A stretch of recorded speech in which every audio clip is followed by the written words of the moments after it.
Top Congo FM, toujours imité, jamais égalé. Dimanche matin, j'ai pris rendez-vous à 8h sur l'avenue Ngouma avec Alain Chimbalanga, directeur provincial de l'OVD, Office de voirie et drainage.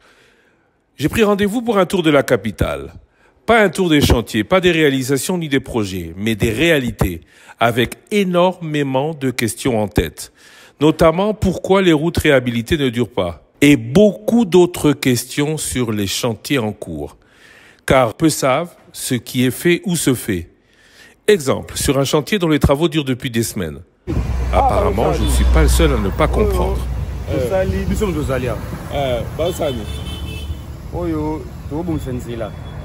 Pour créer nani caniveau ezagité créer ça na compte ya EAS.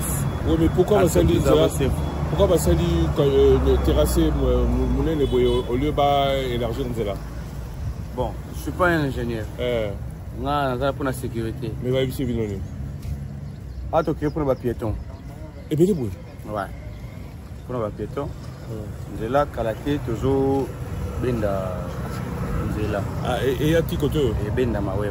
Ah, ok. Là, on va caniveau la caticate là. Et bêté. Bon. Là, on a un ingénieur. Ok. Mais yo, il y a un peu ici.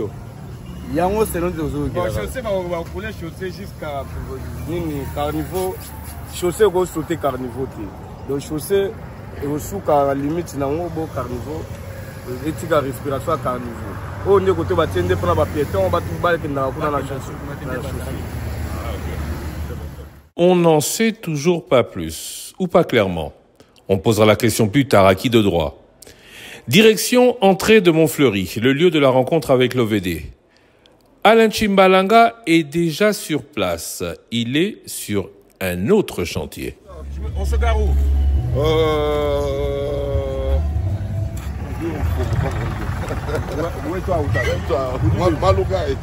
Est-ce qu'on peut savoir exactement ce qui se fait ici? Ce sont des travaux qui ont été commandés par la ville, donc le gouvernement provincial. Et là, nous avons demandé qu'on nous fasse d'abord les essais des sols. Et les essais ont montré qu'il y avait certaines zones qui nécessitaient un bétonnage. Parce que chaque fois, il y avait l'importance du sol était moindre. C'est comme ça que vous voyez cette zone sera bétonnée. Et nous estimons qu'il est important que ça soit bétonné parce que c'est un point bas. Et les points bas récoltent les eaux. Les eaux doivent aller vers la rivière Mampenza, mais cette rivière Mampenza est obstruée. Ce qui fait que l'unique espace qui nous reste est des petites dimensions. Donc on est obligé de faire ça. C'est le bétonnage dans cette section ici. On voit avant sur Monjiba des 2 fois 3 voies. On voit un peu plus loin, encore qu'on ne sait pas exactement ce qui se passe, le bétonnage, on va dire, d'un trottoir. Et on voit ici une fois 2 voies qui, en termes de circulation, va poser problème entre un 2 fois 2 voies et un 2 fois 2 voies. Ici, il risque d'y avoir comme un goulot d'étranglement. Quelle est la stratégie? Oui, monsieur Christian, il faudra décongestionner en fait le trafic, rendre le trafic fluide. Cette voie a existé, ce n'est qu'une réhabilitation, on ne change rien. Mais dans la réhabilitation, la ville a estimé qu'il faille bétonner les trottoirs. C'est comme ça que les trottoirs sont bétonnés pour éviter ainsi le charriage de tout ce qu'il y a comme sable qui est entré jadis dans les rivières. Et sous-dimensionné, on ne peut pas faire autrement parce que si vous voulez avoir autant de voies, il faudra exproprier. Si déjà pour faire les routes, on a des problèmes de financement, je crois que pour l'expropriation, on ne s'en sortira pas. Mais la question c'est, ici, cela devait sûrement rentrer dans un plan d'aménagement de route.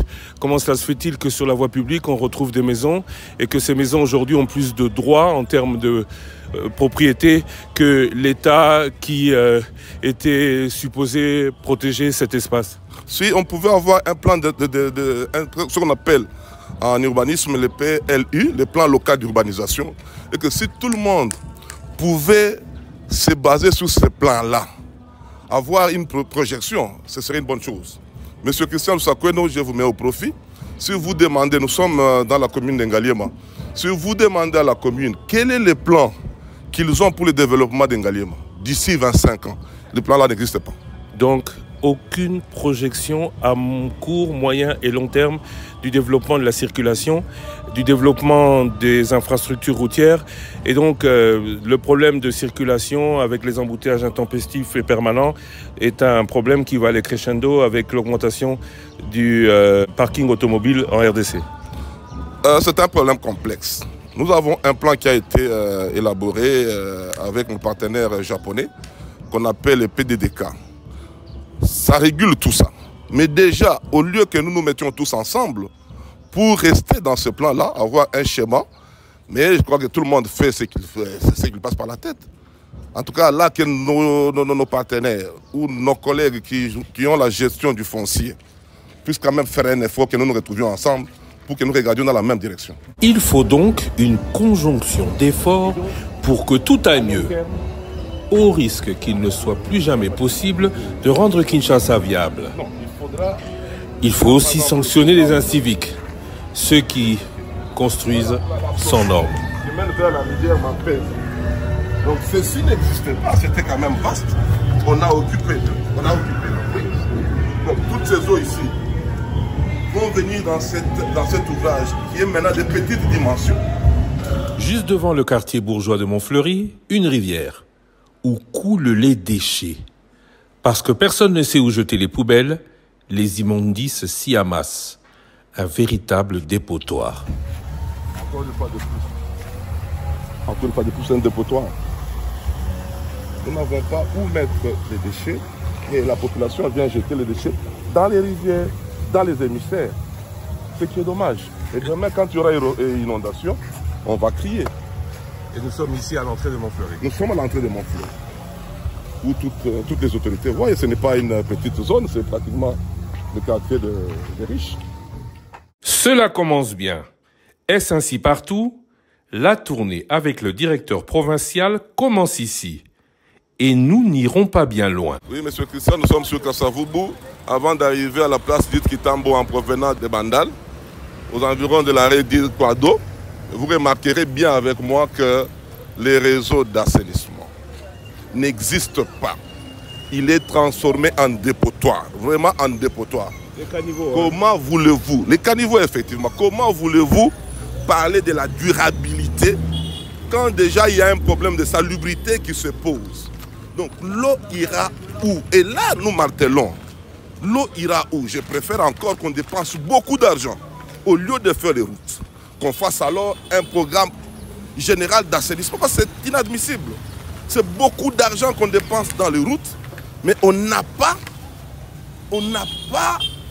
ce souci-là de gérer convenablement les déchets solides. Et c'est ça la base de toutes ces dégradations que vous voyez. Est-ce que ces caniveaux bouchés expliquent à eux seuls qu'une route, au bout de 3 à 6 mois, ne tienne pas le coup? Monsieur Christian, dans une maison, dans n'importe quelle chambre, vous y mettez de l'eau. Alors que quand vous avez construit votre pièce, ce n'était pas conçu pour recevoir de l'eau pendant une très longue période. Qu'est-ce qui se passe? Qu'est-ce qui va se passer? On remarquera même que non, l'humidité va pouvoir commencer, ça va réduire la portance et avec le passage répété des véhicules, tout s'écroule. Et tout peut s'écrouler n'importe quand, notamment lors de fortes pluies. Par exemple, si un collecteur s'effondre. Direction rue Mayenge, où se trouve le gros collecteur de Kitambo. Sur cette avenue, il y a un très grand collecteur, un très grand, de diamètre 3 mètres sur 2. Et ce collecteur prend toutes les eaux de cette zone ici, Komoriko, toute cette partie. Et ces eaux sont déversées dans la rivière, dans Makelele. Donc on appelle à ce côté ici Basoko. Mais le collecteur est totalement obstrué et en aval et en amont. Premier problème. Deuxième problème, les gens ont construit, tout ça c'est le lit de la rivière Makelele. Les gens ont construit, on a rétréci le lit. On ne sait même pas y curer, on ne sait même pas y travailler et les constructions continuent à pousser. On est en train de pousser la rivière pour y ériger des bâtiments. Tous les bâtiments qui sont ici C'est dans le lit, ne devait même pas être là. Voyez, revisiter les images il y a 4 ans, vous ne verrez pas tout ça. On ne doit pas être étonné qu'aujourd'hui qu'on connaisse des inondations. Ça, en tout cas, ça me surprend que les gens soient étonnés. Mais concrètement, qu'est-ce qu'il faudrait faire? Tout démolir ou reconstruire des collecteurs ailleurs? Il faut réfléchir autrement. Si on ne sait pas démolir, il faut réfléchir autrement. Vous voyez comment le lit est occupé, est en train d'être repoussé. Parce que tout ceci, l'année passée, on est entré avec la machine, on a curé cette zone-là. Après qu'on ait curé, c'est maintenant un remblai. Un remblai. Les maisons ont commencé à pousser. Et regardez bien avec la petite pluie, parce que les eaux viennent de Makelele. Où est-ce qu'elle était arrivée? La petite pluie, tout simplement là. Où est-ce qu'elle était arrivée? Donc toute cette partie était inondée. Et conséquence, on a détruit le pont. Le pont a commencé à être détruit. Alors qu'il y a moins de 2 ans qu'on a fait ce travail ici.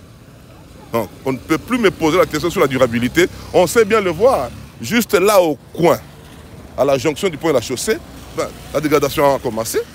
Et si on ne tient pas garde, on ne prend pas garde, tout ceci partira. Et incessamment d'ailleurs. Conscient de tout cela, vous n'avez pas de disposition particulière à prendre? Nous étions avec les autorités avant qu'on ne puisse construire ici. On a fait voir que non, attention, qu'on prenne des dispositions, pour qu'on ne lotisse pas. Et je me rappelle ce jour-là, nous étions avec les Mineta, des ITP. Il a même parlé, on peut retrouver l'interview dans les archives. Il a attiré l'attention de tout le monde. Mais 2 semaines après qu'il ait parlé, les constructions ont commencé à pousser. Donc il y a un problème. Si déjà un ministre qui parle et qu'on n'écoute pas, à plus forte raison, un directeur provincial, qu'est-ce qu'il peut dire? Et qu'est-ce que vous faites alors du coup? On observe. Vous voulez qu'on fasse quoi? Chacun devra faire son travail. Sinon on est payé pour quoi? Chacun fait son travail. L'urbanisme fait son travail, l'aménagement fait son travail, l'OVD fait son travail. Mais là où nous devons nous retrouver pour avoir un point commun, nous devons nous retrouver. Mais on ne se retrouve pas. On ne se retrouve pas.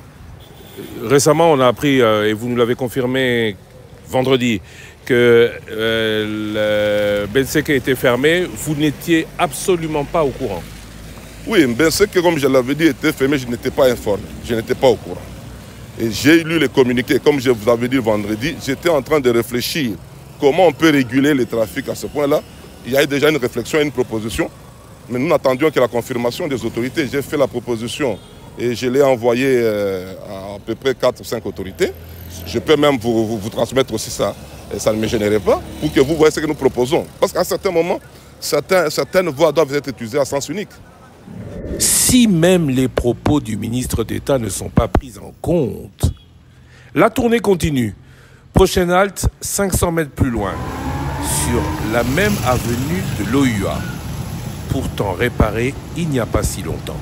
Oui, M. Christian, cette avenue a été retenue et travaillée dans le cadre du programme Zéro Trou, notamment ce tronçon ici. Le tronçon qui est derrière nous a été fait en béton. Mais vous remarquez aujourd'hui, c'est pratiquement dans moins de 3 semaines qu'on est venu déboucher cet ouvrage et assurer la traversée. Et quand vous y passez, vous voyez que nous, on est revenu pratiquement à la case de départ parce que tous les déchets maintenant sont encore entrés dedans. Et conséquence, on sait bien le voir, l'eau est en permanence sur la chaussée. Et regardez la coloration de l'eau. C'est une eau, je ne sais même pas son pH est de combien.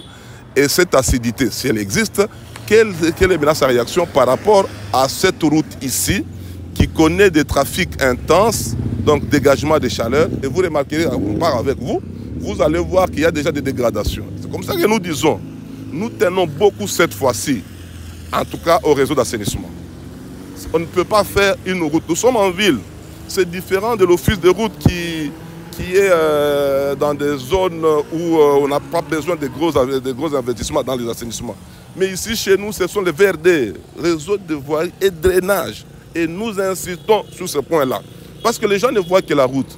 Or, la route ne peut être route dans un centre urbain que si les réseaux de drainage est bien fonctionnel. Où sommes-nous?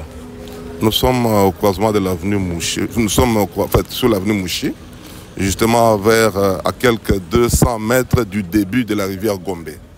Pratiquement la rivière qui prend toutes les zones, une grande partie d'eau de Lingwala, une grande partie d'eau de la commune de Kinshasa. Et c'est pratiquement, je vous ai amené ici, M. Christian, pour comprendre la situation que nous sommes en train de vivre sur Nyangwe, sur Kabinda. et sur Kalembelembe parce que ça fait couler beaucoup d'encre. Parce que vous-même, vous en avez aussi parlé le vendredi. Il faut comprendre pourquoi nous avons cette situation-là. Et la situation part d'ici. Vous remarquerez que toutes les eaux de cette zone ici, dont j'ai cité tout à l'heure, viennent vers la rivière Gombe. Et que la rivière Gombe, il n'y a pas longtemps, il y a moins de 4 mois que nous avons curé cette rivière. Il y a moins de 2 semaines que nous avons travaillé sur le caniveau de Mouchi. Et là, c'était très propre, ça fonctionne encore, mais pas convenablement. L'eau coule, mais il y a déjà des obstructions, on sait les voir à partir d'ici, il y a déjà des obstructions. Nous pensons qu'on aura suffisamment le temps et le moyen pour assainir toute cette zone ici. Une fois que la zone est assainie, on peut maintenant faire l'avenue Kabinda, on peut faire l'avenue Nyangwe sans problème. Sinon, ça ne sert à rien. Nous demander de faire l'avenue Kabinda, l'avenue Nyangwe, Kabambare, sans pour autant qu'on n'ait pas résolu le problème d'assainissement, c'est jeter pratiquement l'argent par la fenêtre. Et la responsabilité de l'OVD dans tout cela? Réaliser la voirie et procéder au drainage des eaux est sa raison sociale. L'OVD y travaille malgré tout, nous dit son directeur provincial, qui en veut pour preuve les déchets extraits des caniveaux. Mais pourquoi les maintenir ainsi sur la chaussée? Nous sommes sur l'avenue des Huileries. Comment vous expliquez qu'il y ait des tas de terre ainsi sur la chaussée? Ça n'abîme pas? Oui, on ne peut pas avoir des tas sur la chaussée plus de 48 heures. Et cette quantité a été curée avant-hier. Et j'ai fait exprès pour qu'on n'évacue pas ça hier, parce que je savais que je devais vous rencontrer. On a curé et est venu du caniveau. Le caniveau que vous voyez là. Mais vous remarquerez aussi que non, à peine 2 jours qu'on a curé, les caniveaux est en train encore d'être remplis. Et pourquoi nous curons? On va enlever. Et pourquoi nous curons? Nous voulons résoudre un problème. Les problèmes, c'est ce que vous avez toujours crié, Kabinda. Pour résoudre le problème de Kabinda, il faut assurer la circulation des eaux, donc le drainage des eaux. Maintenant que nous sommes là, vous voyez que ça ne coule pas. Et on va arriver sur Kabinda, là où vous êtes en train de parler, vous verrez que la lame d'eau est supérieure, elle ne change même pas. Donc on ne peut pas travailler Kabinda si on ne sait pas assurer l'écoulement de ce côté ici. Or, assurer l'écoulement de ce côté, c'est gérer les déchets qui sont pratiquement produits par le marché et la population environnante. Ici, nous sommes au marché Lufungula. Nous sommes justement au marché Lufungula. Qui dit marché voit une certaine quantité de déchets. Vous êtes OVD, Office de voirie et de drainage. Vous vous plaignez beaucoup du fait que cela ne coule pas, qu'il y ait des problèmes d'obstruction, mais c'est votre fonction à vous d'organiser tout ça. Non, monsieur Christian Lusakwe, nous devons faire la démarcation entre l'assainissement, la salubrité et l'hygiène. C'est totalement différent. Je crois qu'il y a un service qui travaille sur l'assainissement et la salubrité, mais qui ne travaille pas sur le drainage. Donc nous allons curer et nous remettons en fait à la commune. Et la commune doit entretenir. Mais si la commune n'entretient pas, ne nous demandez pas de faire... D'où vient cette eau? L'eau ici vient de la boulangerie. L'eau ici vient aussi de l'avenue Huileries, à partir de la station de l'avenue Huileries, effectivement, à partir de la station qui est en face du stade de Martyrs.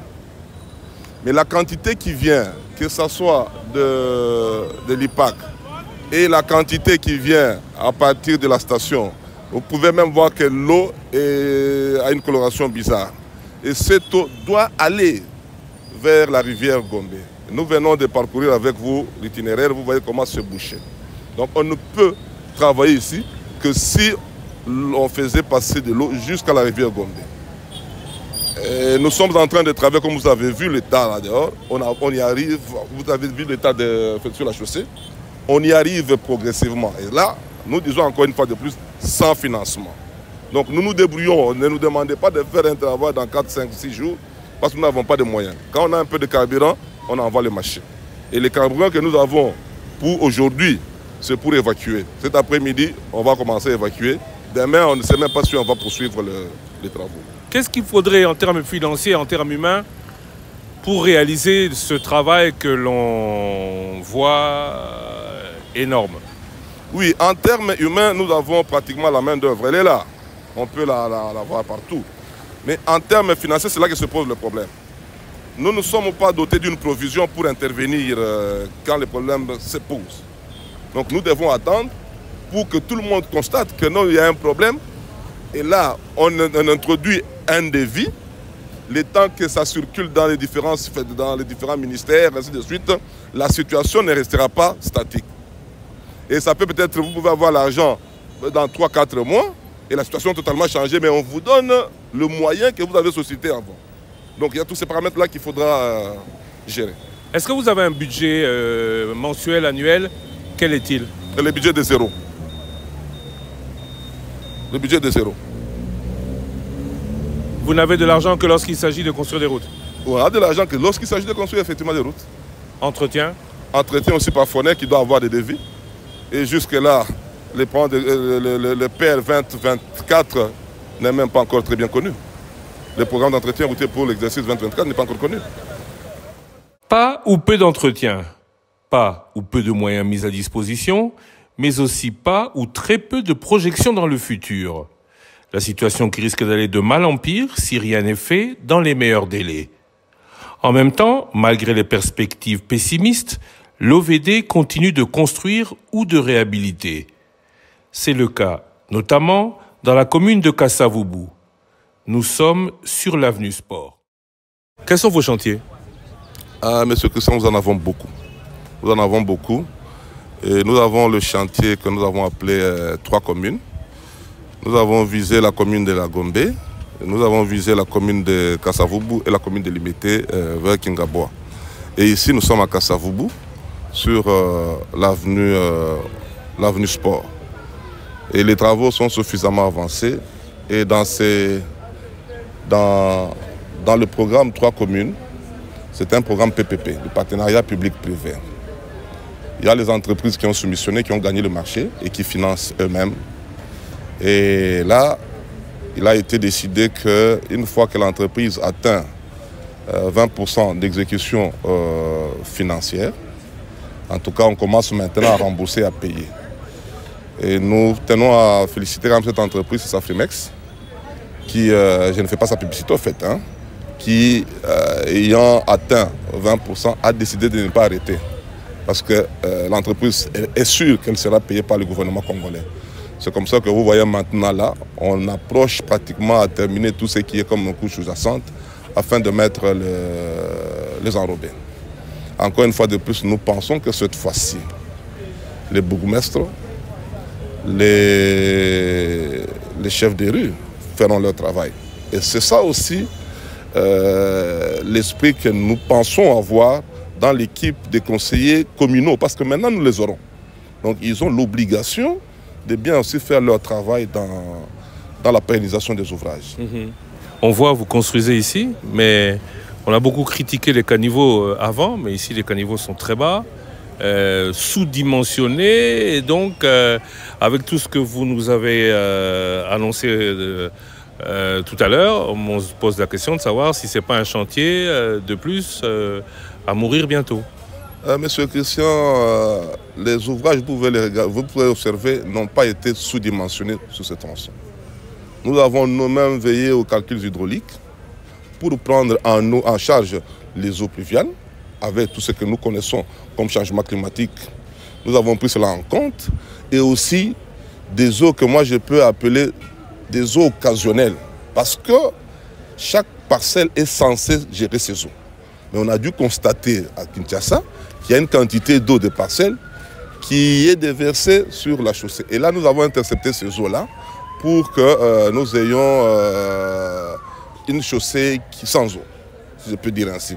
Vous remarquerez bien que sur cette avenue, nous avons 2 caniveaux de part et d'autre. Donc ça a été pris en compte. En termes de construction, réaménagement de routes, on a beaucoup parlé, nous sommes à la fin d'un mandat. On a beaucoup parlé de ce qui a été fait pendant le mandat écoulé. Ici à Kinshasa, combien de kilomètres de route a été construit?